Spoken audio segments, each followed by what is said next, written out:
Hello good evening friends.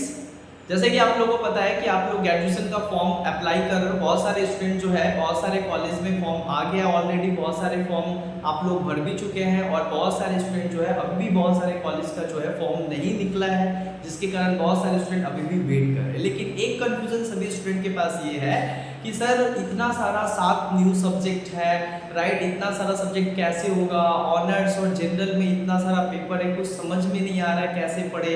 और ये तीनों ही स्ट्रीम का, चाहे वो आर्ट्स के स्टूडेंट हो, चाहे कॉमर्स के हो, चाहे साइंस के हो, क्योंकि जो न्यू एजुकेशन पॉलिसी आया है 2020 में, राइट, इसमें काफ़ी कुछ चेंजेस देखने को मिल रहे हैं। इसको हम लोग सीसीएफ न्यू एनईपी एजुकेशन हम लोग कह रहे हैं।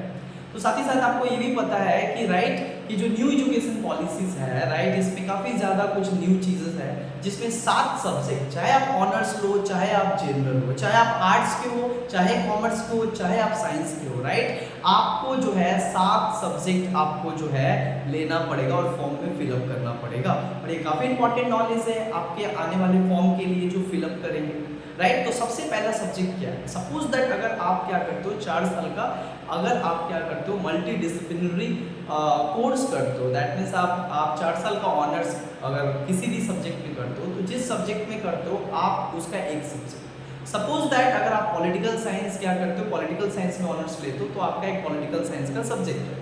साथ ही साथ क्या होगा, आपको माइनर मतलब जनरल, आपको जनरल पेपर में जो है 2 पेपर सेलेक्ट करना पड़ेगा।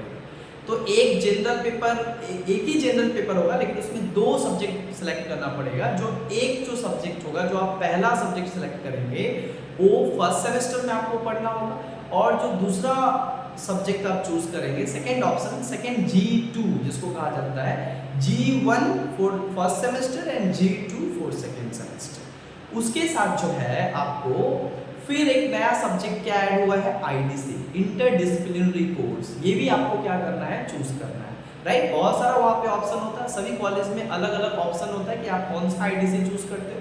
आप अपने अकॉर्डिंग जो है चूज कर लेना कि जिसमें आप अच्छे से उसके बारे में जानते हो, राइट, या नहीं जानते हो तो आप उसके बारे में थोड़ा डीपली जान लेना, जिससे आपको जो है काफ़ी ज़्यादा मदद मिलेगी। साथ ही साथ जो ये 3 सब्जेक्ट हुआ, देन चौथा जो सब्जेक्ट हम लोग को यहाँ पे इंक्लूड हो रहा है, जो पढ़ना होगा हम लोग को, उसको हम लोग कह रहे हैं सीवेक, राइट। जो सीवेक है, हाँ, सो ये जो सीवेक है, कंपल्सरी वैल्यू एडिशनल कोर्स, ये जो सीवेक जो पेपर है, राइट, ये बेसिकली कॉन्स्टिट्यूशनल पेपर है। और सीवेक और ईएनवीएस पांचवा पेपर, ये जो सीवेक और ईएनवीएस और एसीसी, ये 3 एकमात्र ऐसा पेपर है जो आर्ट्स में भी कॉमन है, कॉमर्स वाले में भी कॉमन है और साइंस वाले में भी कॉमन है। तो आप कोई भी सब्जेक्ट लो, आप कोई भी स्ट्रीम से हो, बट आपको ये 3 सब्जेक्ट पढ़ना होगा, राइट। क्या है, सीवेक, ईएनवीएस और एसीसी पेपर। ये these are the 3 compulsory paper for each and every student of the different stream. आप चाहे तीनों स्ट्रीम में हो, आपको ये पढ़ना पड़ेगा। उसके बाद जो है यहाँ पे 3 यहाँ पे हो गया, राइट, 3 और यहाँ पे हो गया, और एक पेपर होगा आपका सेक पेपर। क्या होगा, जिस सब्जेक्ट में आप ऑनर्स लेंगे उसी का एक जो है आपको सेक पेपर होगा। मतलब टोटल 7 पेपर हो गया, 7 पेपर का एग्जाम होगा। एग्जाम भी कैसे होगा, सेमेस्टर 6 महीना का होता है, लेकिन कैलकाटा यूनिवर्सिटी का एक सबसे बड़ा मीथ है, ये बेसिकली आपका 3 to 4 month, with in 3 to 4 month में जो है आपका ये सारा एग्जाम हो जाएगा। तो इस अगर आप सोच के बैठे हो कि 6 महीना का है, लंबा टाइम है, राइट, तो आप जो है भूल कर रहे हो, क्योंकि जो कैलकाटा यूनिवर्सिटी है वो आपको कभी 6 मंथ नहीं देगा, हमेशा 3 to 4 मंथ में आपका एग्जाम हो जाएगा। जो एग्जाम होगा वहाँ भी क्राइटेरिया, जो सीवेक, ईएनवीएस, एसीसी और जो आईडीसी का जो 4 एग्जाम होगा, ये आपके ही कॉलेज में होगा। दैट मीन्स आपके ही टीचर, आपके ही प्रोफेसर जो पढ़ाते हैं, वही लोग जो है आप वहीं पे जाके आपको एग्जाम देना पड़ेगा।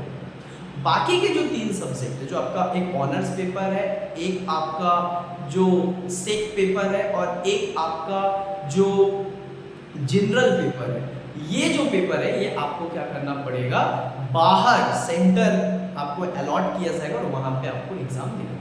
बाकी के लिए और भी अगर किसी भी तरीके का क्वेरी है आपको न्यू एजुकेशन पॉलिसी से रिलेटेड, और आप भी अगर कैलकाटा यूनिवर्सिटी में फर्स्ट सेमेस्टर के लिए अप्लाई कर रहे हो, तो किसी भी तरीके का प्रॉब्लम या कंफ्यूजन हो, तो आप जो है मेरे को डायरेक्टली जो है आप कमेंट कर सकते हैं, एंड देन मैं उसके ऊपर वीडियो जरूर बनाऊँ। Thank you so much. आशा करता हूँ कि अब आपको काफ़ी ज़्यादा हेल्प होगा और समझने में हेल्प मिलेगा कि ये 7 सब्जेक्ट क्या है और कौन कौन सा सब्जेक्ट क्या है और किस तरीके से एग्जाम होगा। शुक्रिया।